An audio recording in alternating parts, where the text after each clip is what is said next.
Are you a guy struggling with low libido? Well, this session is for you. About 20% of men at any one time will say they're struggling with low libido. That's a high number, 20%. Yeah. 1 in 5. Yeah, it's a lot of men.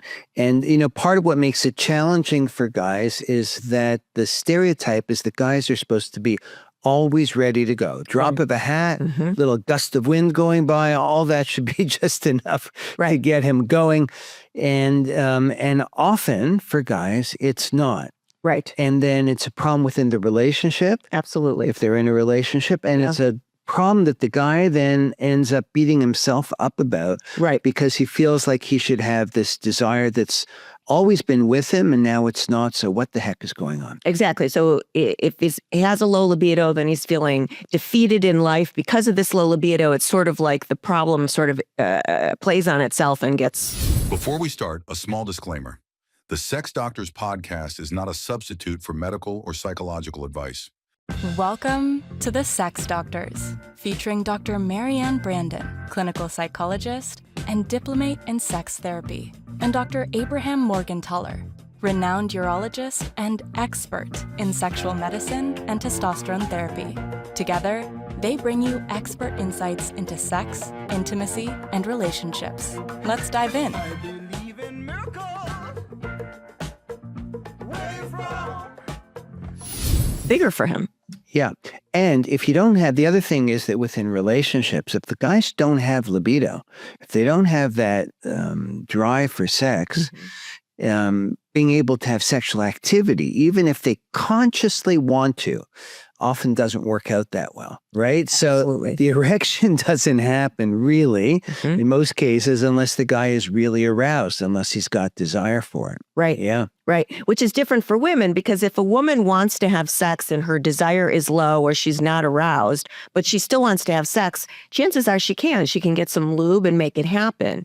So this is one of those examples where we can kind of, as a culture, pick on guys. Like they're so focused on their penises, but of course they are, because sex can't, the intercourse can't happen without them. Yeah. So, you know, as I started getting into sexual medicine as a young urologist, which was kind of weird. Like, what did I really know? Right? I was so young, and here are these guys who are twice my age coming and talking to me about their sexual problems, and I'm supposed to be some expert, and you know, I'd done my training and done some reading, but geez, what did I really know? And most of what I've learned along the way, the most important lessons have actually come from just listening to men and their stories, and of course trying to put it all together. But I used to think that just the desire for sex was enough. That was libido. And of course it's not, because somebody can want to be having sex because it's a good idea, because their partner wants it, because they feel closer after they have sex.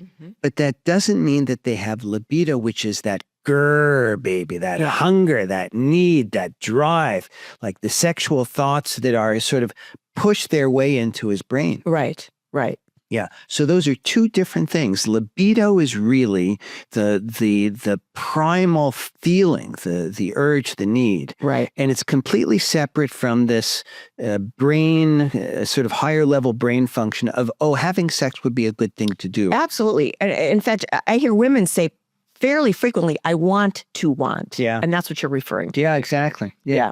So when I have a guy that comes into my office with this concern, I always ask him how often he masturbates, because there's a good chance if he's masturbating regularly that this really isn't a libido issue. So that's one thing I ask. And another is, if you're in a relationship, is your partner the person you want to be having sex with? Because sometimes what the real issue is, it's something to do with the relationship, but he's not really recognizing it as that. He's recognizing it as a lack of libido. Yeah, I do something similar, but I think you're probably dealing with couples a lot more than I am. The guy comes in, and the question in my mind is the desire or the lack of desire specific to a certain person, right? I don't necessarily want to be having sex with wife, girlfriend, boyfriend, whatever. Yeah. Or is it more general, like they just don't really, they're just missing this desire in their life. Like Right. it's just not there anymore. Yeah. Yeah. So let's assume that's what we discover is that they're missing it. Yeah. For me, step one is really try to figure out, play a little detective, try to figure out what really, if I can, or if we can, is going on. So when did it start? Is it the result of a medication side effect, stress at work, a relationship challenge? Like what really set it off? And any number, really anything can. So you got to have an open mind to sort of sort through everything to see what could be at the bottom of this or could have gotten it kind of started for him in the first place. Yeah. You know, I told you that I learned a lot from patients. And I had one case that just, I learned a lot. And it was a guy, I forget exactly how old he was, maybe 45. He was married. They had a 7-year-old daughter. And he was referred to me because he had low levels of testosterone, which can cause decreased desire. Yeah. He also had osteoporosis, weak bones. And he was referred for me to treat him with testosterone. Now, he and his wife weren't having sex, so low libido, that wasn't happening. And so I started him on testosterone. And, but, in follow-up, and we checked levels and all that, and he was getting good levels of testosterone, but the sex drive never improved. But he decided to stay on testosterone for his bone health, which was a very reasonable thing to do, and we treated him for years. After a few years, he said, I have something to tell you. He said, I've been in therapy and I realized I'm gay. He hadn't yet started having sex with anybody else, but eventually he did. And guess what? His sex drive was fine. Excellent. Yeah. Yeah. But what I learned from that is that one of the causes of low libido is what we might call, put under the category of psychological, right? Which can be stress, depression, situational, right? Things like this. Yeah. And in fact, how I like to organize this in my mind is there really only a few types of things that can cause decreased desire in men. Most things fall into 3 categories. Okay. So one I just mentioned is the psychological.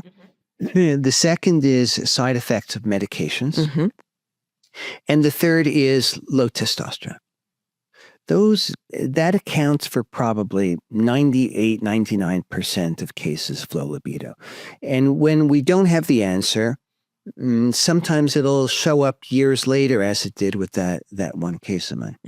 Yeah. Well, I think that's very helpful to put it in those categories so people can think it through. Now, the psychological category is pretty broad. There could be a lot in that category that could be playing in, but nonetheless, I think that's very, very helpful. Yeah. Stress is one of those things that can do it. Yeah. And everybody walks around thinking, well, I'm stressed. No, I'm stressed. No, I'm more stressed. And so, we're all living with a certain amount of stress, and yet most of us still have sexual desire. But there's some people where the stress just takes on a life of its own form. And when guys are feeling like, when their brain is turned on in that stress format, fight or flight kind of thing, it can feel almost like life or death to them. Yeah. And sex doesn't happen much in those circumstances. Absolutely not. At least not thoughts about sex. They're just trying to survive. Right. Yeah. Right. Yeah, so that's that. But, as a urologist specializing in sexual medicine, I'm always looking for things that we can fix. I'm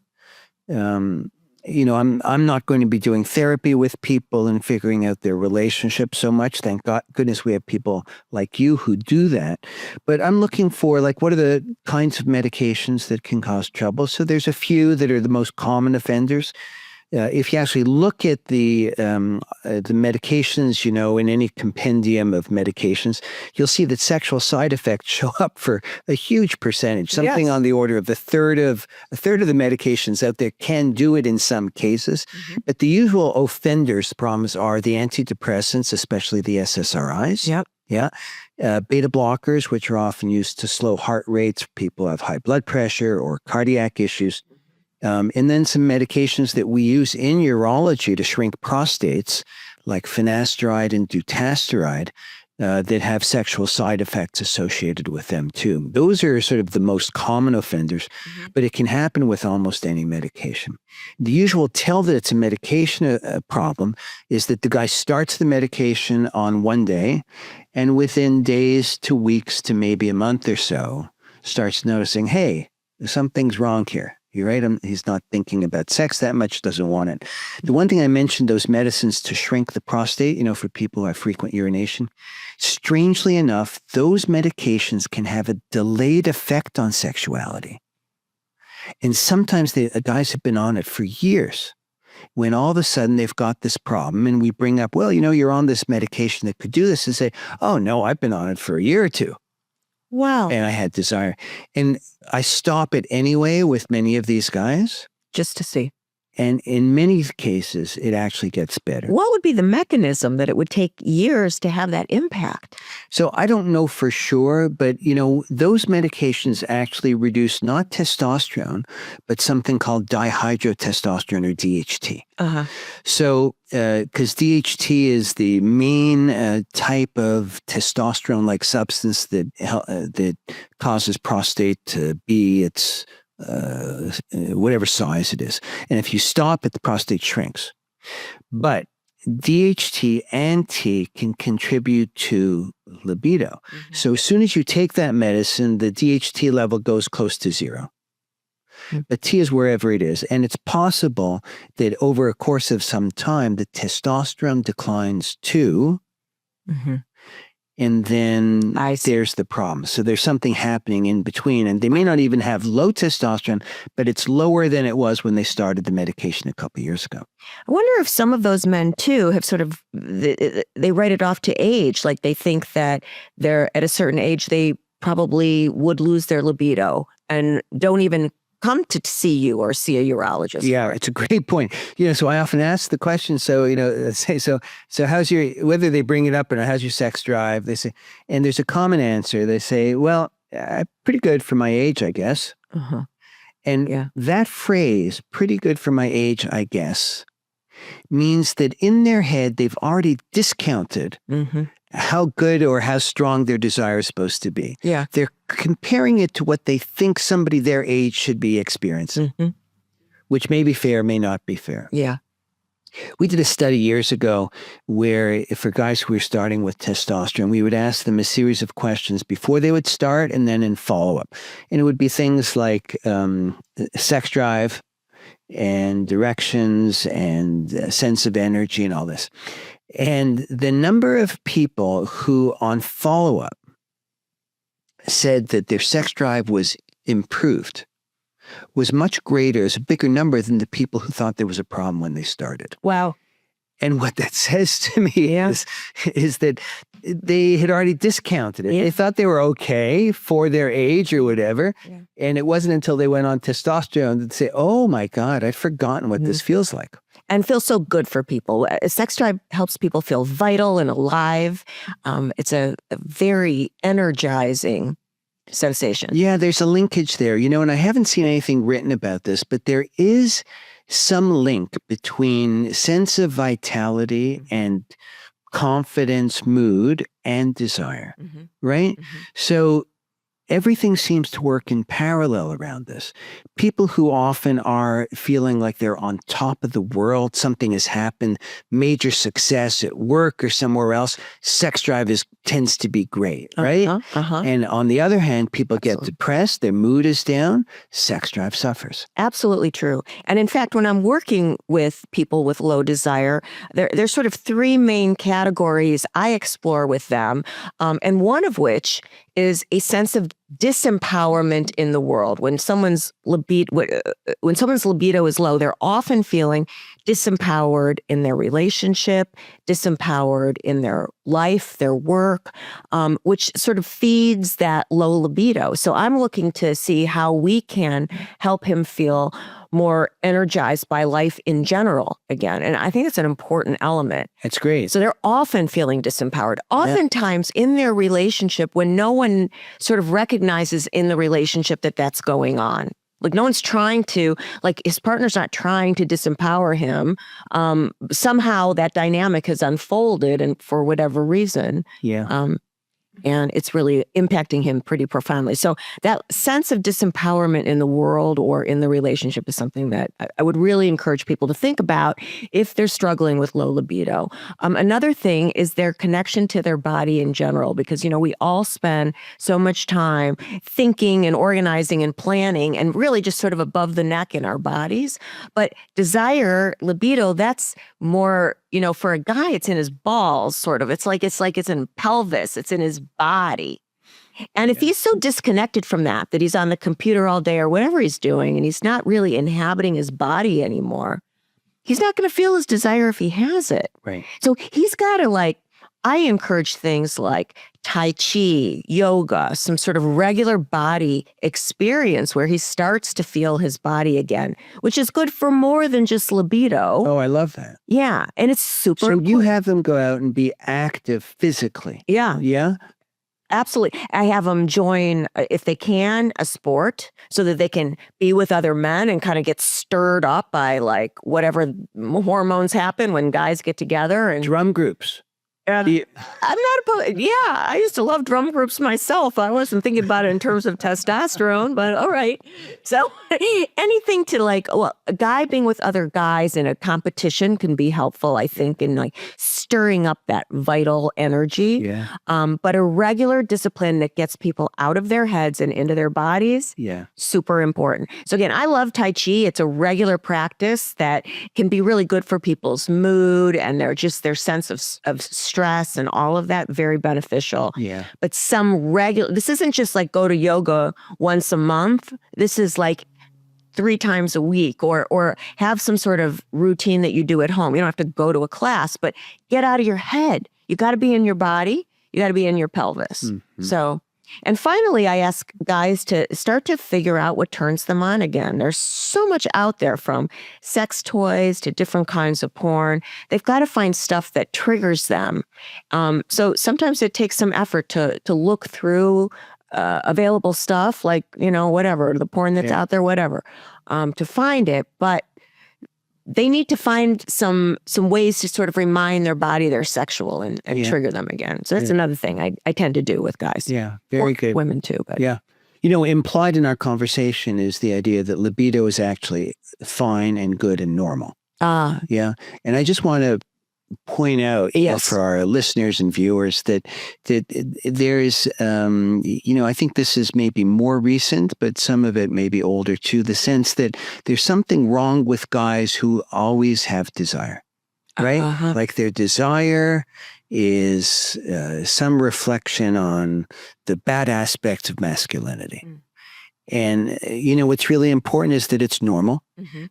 And every guy with normal testosterone has desire and sexual thoughts that come into their mind, unless they've got some of the conditions that we've been talking about. Mm-hmm. Yeah. So there's nothing that should be guilt-provoking about having sexual desire. And just because guys have sexual thoughts doesn't mean that they're monsters. And can I say too that some people just have a generally lower libido, like just a generally lower sex drive. And that's fine too. Like there's nothing wrong with that. If that's what feels right to someone, there's no issue there. Right. So there's variability in all this stuff. Absolutely, yeah. And so that's true for sure. But one of the questions I've been asking pretty much every man that would come into my office around sexual issues for as long as I've been in practice is how many times a week will they ejaculate? Mm-hmm. So you do hear a lot of variation, especially for younger guys. It can be more than once a day. Mm-hmm. For a lot of guys, it's daily. Yeah. For some guys, it may be 3 times a week. For some guys, it might be once a week. But here's what I would say to you is that if it's less than once a week, there's usually a problem. Okay.